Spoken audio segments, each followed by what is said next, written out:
Iureț!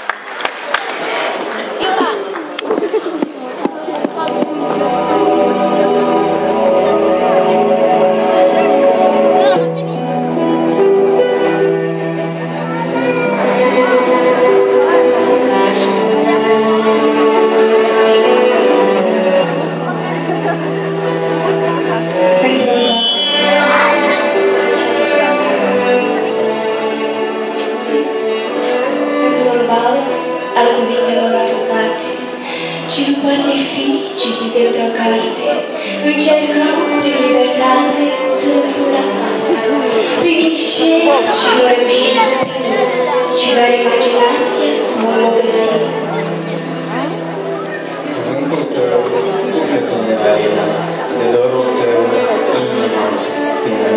Mă întinzi pe vocea ta dulce, ce limn nu poate departe duce.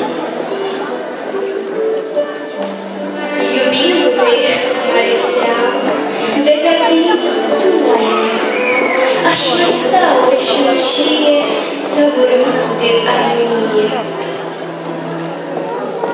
Mai stai, libă, fericită, nu pleca așa grăbită, mai dă o șansă înnoită pentru a fi cu a mea iubită.